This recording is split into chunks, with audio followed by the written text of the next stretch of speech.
Toi fono fa pi sa mo il fa talofa. Ile nei vaenga o le asapa ia o lo tatu wali.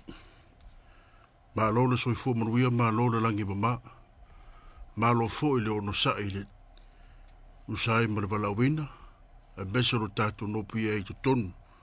O le nei tunu e o maia. O maia ma le lo to tasi se o tatu tapo yatu lo tatu tua. Tasi lava le mea o te ole atuai a Iova. O le mea lava leo te sa ili atuai. Ia o nofo le whalo Iova ia so umoro wala. Ina ia o ilo atuai le matango fio Iova. Ma o sa ili lona malu malu. Se o tatu tutalo. A nganga pa ia e o le nganga o tapo inga. O le nganga mātou te wha moe moe mo mātou wha atua tuai i teimi ma so umoro mātou wala. Feo mai aloa nganga pa ia le atua e wha matala loto. A o tāpu ai loa tu nuu le au wha atua tua. Ma lau whanau ke usiano i lau o fionga na nea fiafi. O la mātou wha aftai a te oe ono o lo wha maoni ai mātou. Le tuai. Papa te so mai ai mātou le mana lo nganga pa ia. Ma whai ono mātou whaia le nei sauninga ia te oe. E le moni a to ma le wha maoni lava. Lo sua fa pele Yesu ke riso lo mātou oli imo lo mātou whaola o mātou wole. Ma te talo tuai nei. Amen. Te tātou pese le kare se me tisi lua se lau toru suma lima i tātou fia fia. Tātou whaafitai o wau o tātou maua pia. Ola pia ma poto poto mai. Lua se lau toru suma lima ringo le tua.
faitauina o le afiong pa ia le tua. Ke nese, lona mta upu e tolu sifuru ma le lua. A mata ono faitauina ma le fai upu e lua sifuru ma le lua. Se ia whaangata mai i le tolu sifuru ma le tas. Whafonga maia, ia afiong pa ia le tua. Wa ia tu lai fo i le po, ma ave ana vae tō lua. Ma ana au na fine tō lua. Ma ona tadi e tō se fulu, ma le tō tasi. Ma la si atu i le asanga o ia poka. Wa ia ave ia te ia i la tōu. Ma moli atu ia te i la tōu i le tasi tu o le alia. Wa ave ina atu fo i ai o ana mea. Wa tu ua fo ia kopo e tō tasi. Wa la whanga tua fo i ma le tasi tangata wa o ina o ina. Wa i lo fo i ia, wa le malo ia te ia. Ona pai atu lea o ia i le whainga o lona sui la palapa. Ona se lea o le whainga o le sui la palapa o ia kopo, ina o la whangatua mai ia. Wa whapea mai foi o ia. Tu mai ia o au, a o walu, a wā ua ao. A ua tali atu ia. O te le tu ina atu lava oe se ia e whamanuia mai ia tea. Ona whapea mai lea o ia te ia. O ai e alo ingoa. Ona tali atu ai lea o ia. O a o ia kopo. Ona whapea mai lea o ia. E le to e ta ua alo ingoa o ia kopo. A o Israel. A wā e peio se li iwa e fi nau i lea tua a toa matangata. Ma ua e manu malo. Ua fasiri atu fo ia kopo. Ua whapea atu. Nā tau maia o lou ingoa. Ona tali mai lea o ia. Se ale mea wa e fasiri mai ai lou ingoa. Ona whaabanu ia lea o ia te ia i lea mea. Ona wha ingoa atu lea ia kopo lea mea o Penieli. A wā ua whapea ia. Na ui loa ai lea tua ua mawhisanga i lava. A ua lawe ina. Ngā lua ele la o iane o ia i Penueli. Ua setu foi lo na vai. Talo pele mana o le nganga pa ia. E wha manino ma wha pupula ana fionga pa ia. Tātou whai tauina le nei a fiafi. Ma ia tō mau ia te ia lo na lava vi inga. Nei se ia o le wha vavau. Amen. O se au whale anganga sa popo inga po foi mo lau whafonga sa mo de nei a fiafi. Per tono se tala o whangongo tangi au i lau whafonga. Le tala ine le wina o le ingoa o Iakopo ia Israelu. Ai mai se foi o le lata wivinga. E male angelu po le tangata o le tua.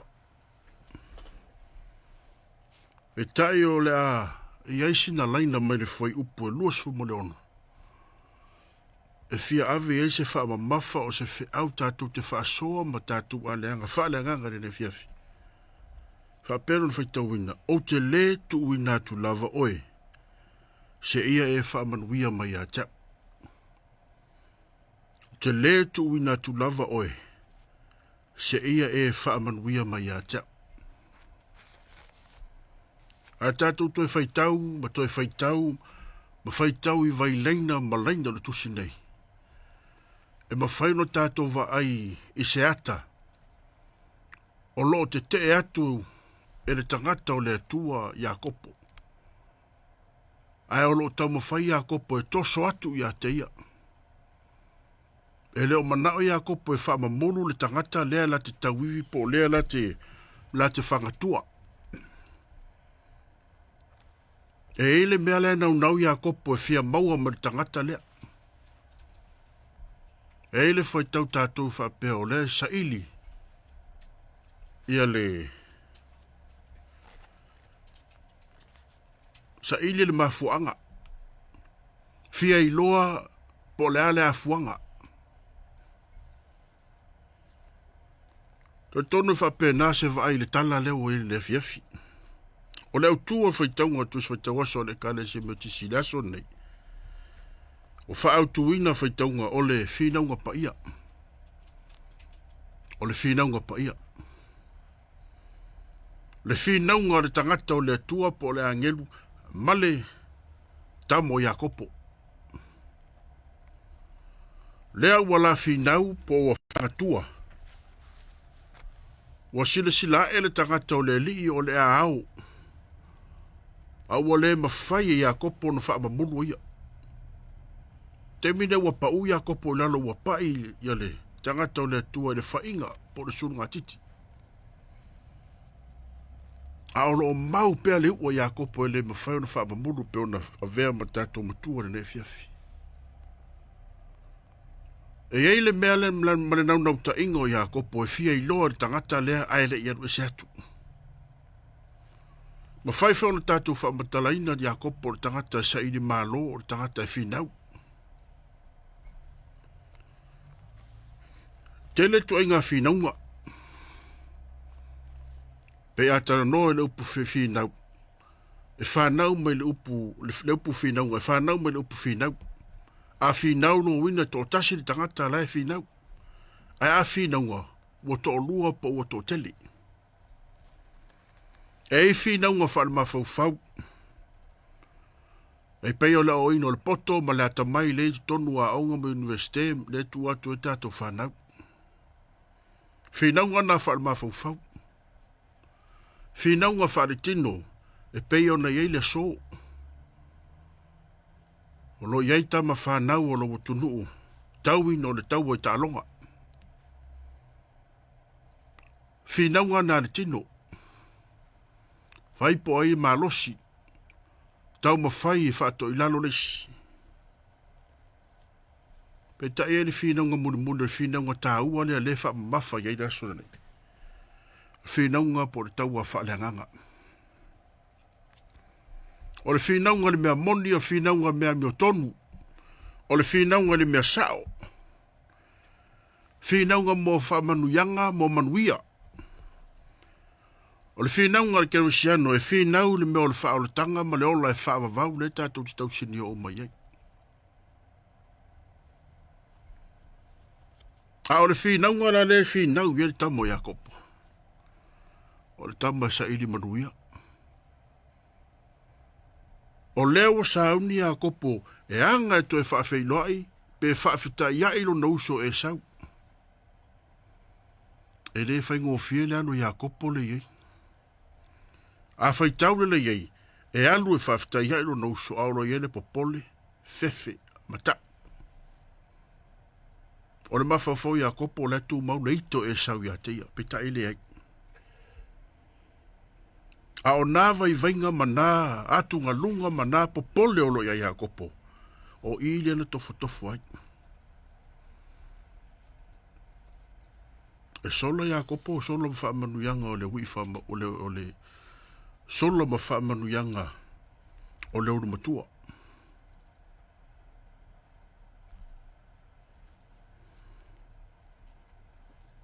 Peta. E sola ma whaamanuyanga o le uru matua. Ai leo ato o toa, lona loto toa. E leo ato o toa foi, lona loto iai. Peitai o le whinaunga lea. Leo lo whinau e ma le tangata o lea li. Lea sa whesile te whai tangata o lea li. Tu mai au. Ai tali Iakopo te le tu ua oi. Se ia e whaamanuia mai a te. Yo na alu e ale o tara noanga lea. Ma sui ei ma le ingoa. Le sila whi au taua i. So mai Iakopo lo ingoa Iakopo. Ai tali tangata o lea li. O le ale to ingoa oi a Iakopo le so. A o le a ingoa oi ia Israel. O i lea fua ma ili ngo Israel. O le to ino Iakopo. O le whanau e Iakopo e to se furu ma lua. Lea fua ai tu a inga se furu ma lua o Israel.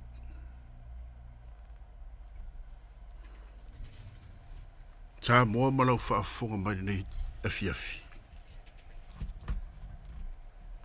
Whenga iei le tātou atu nuu ma tāpua inga o whinaunga.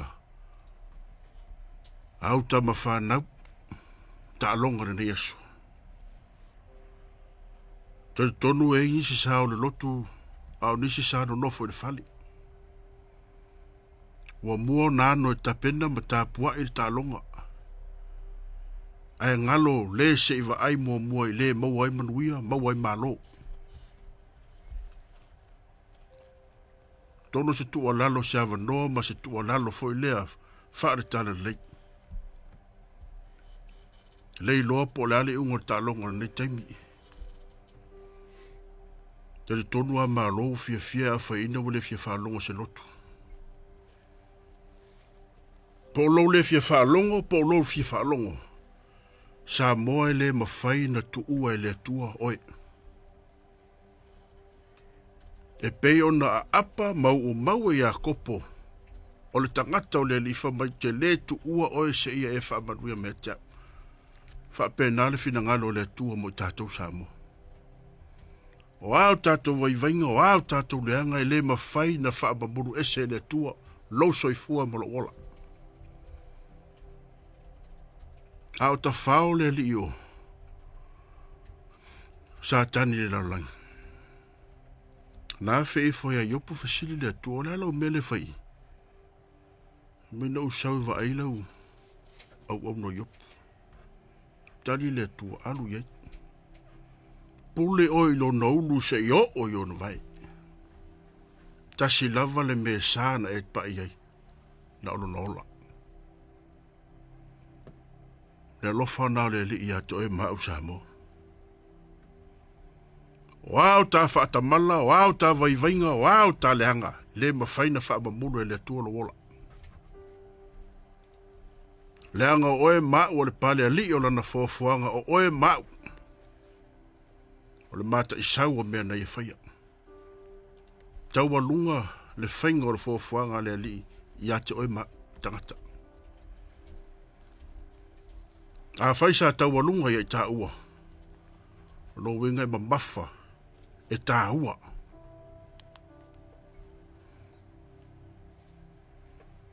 A wha wau whai tau tua to le tana lea. O mafau whaunga o le tamo i a kopo i luma. Pala ai e whawhisanga i mronoso. E ese le mena ta pena i le li i whailoa i mronoso. Te ilopo i e whitau i whai tau le atunu wa ta mua mala. Tua i manu. O ta mua le malanga i a kopo i mala. Au lewa tua i manu. Tua i manu i le whailoa i mronoso le loto fia. Ma le loto whaaftai. E sa mua i whaamanui ai le tua. E ui sa setu mahalu e whaafeiloa i lo nouso. Setu. Whailoa e iai le mea sa tupu. O le ale mea sa tupu na lawe ia ue le li.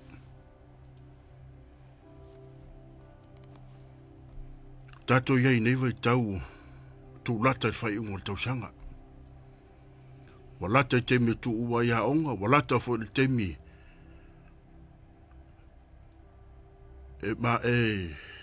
e umai ngā luenga whai ngā luenga. O le teimi o fianga. Ia o le wha manatu lava o le whiau o le tala le leisa mo. E iris tangata e lotu mai lava la matanga o stausanga, o le whai unga tausanga ma ia wa o le teimi e pāti ai. Ta whao, a wane ngalo ia te oi. E le wha mamulua e le tua o lo soifua mo lo wala. E o mau pea le tua. A whai o talie o tātou tua a, mo tātou tamā, maunga tamā, le tala le lei, e whai matai ta i tama i lo tō soifua, ma so mātou wala. Whai lea matai ta, whai pea lea matai ta i mo tātou. Peo na whai atu ia kopo le tangata sa iri malo. O le tangata e whi nau ma nau. O le nau ia kopo le sa ia mau ai manuia o lo uso. O le nau fo ia kopo. Lea sa nonofo I lava I whanau o ta malo le sa whai manawa. Na polo misi e to ina. Au auna e tau sanga fito no o vatu no o fine manau ya ko portenya lititi. O mo fito sanga fa meto ina leito e whai benis fito sanga. E lei fo ia kopo sa finau. Le ala fo lolo tatou tu o tatou ainga sa mo tatou nu. O tatou tofi o whaasina manga. Whai mani nea tunu tatou te finau ma sa idi malo. Leanga o le atua sa ia mua I sa idi malo. Finaunga pa ia. Sa finau wa Yesu se whao le tanga mo e ma. Finaunga Yesu ele ingata ele sasa. Ele ingata I upu. Ele ingata ia mio la forsaio mata itai o le lotu. Ele ingata ia latu tau muinga ma upu teanga sa latu whai Yesu. Na ola varsa tau finaunga Yesu. Aisea. Lona alofa ia e ola. Ma lona alofa ia ola. Finaunga pa ia nau tātou ai. I nei aso. Ma taimi umo le tātou ola. Lofa mai le tua e whiau mga aluenga le fiafi. Amanuia le tua e lau tāpua inga sa moa. Amanuia foi le tua le pulenga. Meisora le tio nei. Sunga o matangi ma le pa ia o le tātou au whainga aluenga nei. Ma lo tau tua. Ma lo tau wata. Whaafitai foi lo tu finau ma lo. Wa vea aile nei ala leo. Ia e whai ma au wala. E sanga launga ma sanga whai loa tua I pea. Le alofa ma le finaunga le au tala lei. O lo whaia pe I le aso ma le aso. O wase manui o sa moa ma na tama whana. Manui tele ne fiafi lau sunga li pole. E mese foi pa ia lau whainga renga. Manui a foi tāpua inga sa moa e whau mga renga neva yaso. Seu tātou ki talo. Finaunga pa ia le alie na e mua I. Lalanga I na ilo mātou wola, mailo mātou to ilalo. Lau finaunga pa ia lo mātou li ia tele I to ilalo ai e whaia mea sili sili. Ina ia o mātou wola mo mātou iloa oe lo mātou whaola. Ua whaaftai tele le atua le na yaso. Sa iailu watu nuu le li ie. Fata whaitaulanga e fia mātou te pepese ma vivi. Whaafetaia ma aleluia lo wanga le lei le ma vai le soifua mo lo mātou wola. Sa ia o mai lava ni neia fiafi lo mātou tu. Whaafetai le malosi ma leola. Ta e mesa mele lei umana e ta pena mo le soifua ma leola Samoa. Whaafetai le lava yasu o tuna yatu iona le lei sa mātou iai. O mātou iai foi le amatanga o whiau mga luenga le nei aso malo pule whaafetai alofa le atua. E ui ei le telo taimi le ali mātou te whaangalo oi. E ui e le telo taimi fo ilo mātou o tua o whaia o mātou loto mo mātou manao au o whatu. O mātou le whaia lofi na ngalo. Le ali e. O oe lavo le atua e te le tu ua I mātou. O mātou leanga mo mātou whatamala e te le tu ua I mātou leanga o I mātou. Sa e whaia mai au fōlinga pa ia. Sa e whaia ilo ato o toa o lo walofa ma lo wha maoni tangata. Mātou whaafetai manuia sa moa I so se mea I nei tunu. Manuia fo I tama whanau o lo watunu I so se vaenga le nei rolangi. Manuia fo I so mātou watunu o sa moa le ali e peono mātou balavalai. Whea ngai fo I tama whanau o lo watunu e ala I whaanga tama le ali e tālonga le nei aso. Mātou te whaafetai le ola. A meso ta leni manga va o e whaanga va ina. Ma e whaonga ina ile soifu o lo watunu o lo mātou ri. Mātou whaafetai siri ne fiafi. Le whaola tanga na e ta pena mo I mātou le tua. Sa mau ma wailo wola. Sa e lava lava ai lo mātou wala I e le toto. Sa e le ngana I le tia ngā o le sasa ma le tā ma upu. Ai sa e tau tau lava le sa tau. Ina I o mātou wola lo mātou ri. Whamangalo mātou. Whamangalo li fonga Samoa. Whamangalo mātou leanga mo mātou se. whamangalo mātou a mionga ma mātou upuleri. Monao no mātou tau i la ua whionga e whamangalo. Pe tai wale ese i mātou ma le fungala au e matala le tai au. Ma toi mangu i le afi. Whamangalo. Tai o hau kare sia keu siano. Whamangalo ne mātou whanau. Whamangalo mātou alo mātou le whatonu mo whaasino mātou whanau i atoi. Alofa mai a le alia. Alofa mai de ne afi. Alofa mai o mātou iai toi masino le nei tau sanga.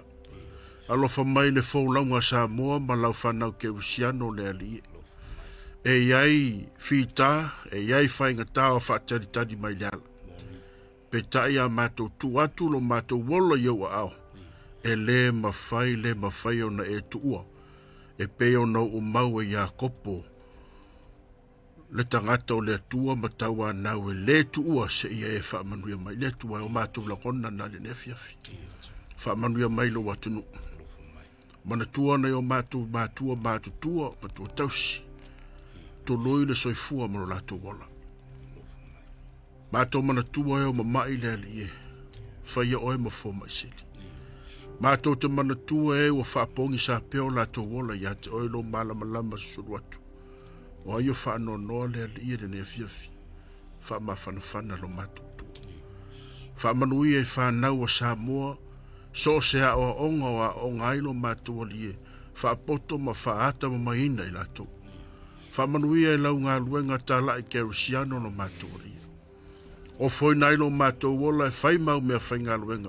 Ia, whaanga wa amai alo mātou whatau wa aletu. A ia sili e se vi inga oe a leo mātou tangata. Ia lea tuwai, mātou toi manao rene e fia o te tu la fo ina la mātou savati. Whai pea sa moa, manu o te alo whai. Aia whaia pea oe mo mātou atua mātou te au auna. Mo mātou vivi ia aso o moro mātou. Lo mātou te talo lele atua wha mole. Se ia lofa matalia mai. Whaatasi matatalo lo tunu.